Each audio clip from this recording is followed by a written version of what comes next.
आणि एक महत्त्वाची बातमी आपण पाहूया। बालेन शाह हे नेपाळचे नवे पंतप्रधान होण्याची शक्यता आहे। आताची सगळ्यात महत्त्वाची आणि मोठी ब्रेकिंग न्यूज आपण पाहतोय। बालेन शाहना पंतप्रधान करण्याची आंदोलकांनी मागणी केलेली आहे। बालेन शाह काठमांडूचे महापौर आहेत, तर त्यांना आता पंतप्रधान करण्याची मागणी करण्यात आलेली आहे। तर ही चळवळ जेन झीची चळवळ आहे असं बालेन शाह यांनी म्हटलेलं आहे। त्यामुळे आता ते पंतप्रधान होण्याची शक्यता आहे। बालेन शाह नेपाळचे नवे पंतप्रधान होऊ शकतात। आंतरराष्ट्रीय विषयांचे अभ्यासक सतीश ढगे सर आपल्याशी जोडले जातात, त्यांच्यासोबत आपण चर्चा करूया। सतीश सर, आपण पाहतोय नेपाळमध्ये उद्भवलेली परिस्थिती आणि त्यानंतर एक राजकीय मोठी घडामोड घडण्याची शक्यता आहे। बालेन शाह आता नेपाळचे नवे पंतप्रधान होऊ शकतात। या आंतरराष्ट्रीय घडामोडीच्या संदर्भातलं विश्लेषण आवश्यक आहे। नक्कीच शुभम, बालेन शाह हे जे आहेत नेपाळच्या युवकांचं जे आहे एक प्रकारे इन्स्पिरेशन त्या ठिकाणी मानलं जातं। ते रॅपर आहेत आणि आज घडीला ते काठमांडूचे महापौर आहेत। आणि आता ही मुवमेंट जी आहे मुख्यतः जेन झी या युवकांतर्फे त्या ठिकाणी होती आणि त्यांचं प्रतिनिधित्व करणारे असे हे बालेन शाह मानले जातात। बालेन शाह यांची सध्या संदीप लामिछाने जे ऑलरेडी जेलमध्ये होते त्यांची सुटका करण्यात आलेली आहे आणि त्या संदीप लामिछाने सोबत यांची चर्चा सुरू आहे, अशा प्रकारच्या बातम्या त्या ठिकाणी येत आहेत।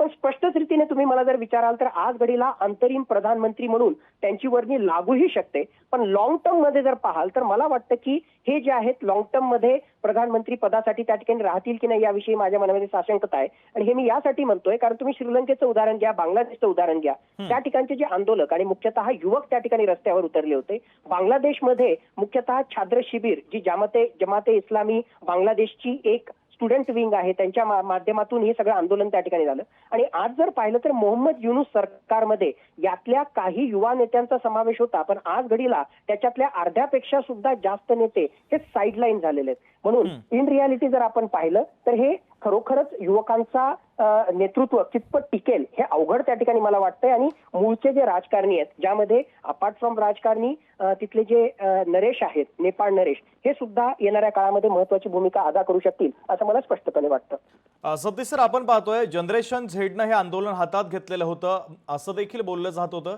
मात्र काहीतरी राजकीय पार्श्वभूमी असल्याशिवाय एवढं मोठं आंदोलन शक्य नाहीये। नक्कीच, म्हणजे आता आपल्याला हे पाहावं लागेल की वरकरणी जरी सोशल मीडियाच्या बॅन विरुद्ध हामी नेपाळ नावाच्या एका संघटनेनं हे आंदोलन त्या ठिकाणी सुरू केलं होतं आणि ज्या प्रकारचं कोऑर्डिनेशन आणि ज्या प्रकारचा प्रभाव या आंदोलनानं काही तासामध्ये टाकला तर त्या ठिकाणी स्पष्ट आहे की कुठली तरी एक मोठी शक्ती, मग ही मोठी शक्ती नेपाळचं एखादी पॉलिटिकल पार्टी त्या ठिकाणी असू शकेल किंवा इव्हन बाह्य शक्ती सुद्धा त्या ठिकाणी असू शकेल। जोपर्यंत हे नेमकी शक्ती कुठली आहे हे कळत नाही तोपर्यंत या आंदोलनाची दिशा आणि भविष्यामध्ये नेपाळमध्ये काय होईल हे आत्ताच सांगणं जे आहे ते अवघड आहे। अगदी सतीश सर, अत्यंत महत्त्वाचं विश्लेषण या घडामोडीच्या संदर्भात तुम्ही केलेलं आहे। तुम्ही लोकशाही मराठी सोबत संवाद साधला त्याबद्दल धन्यवाद।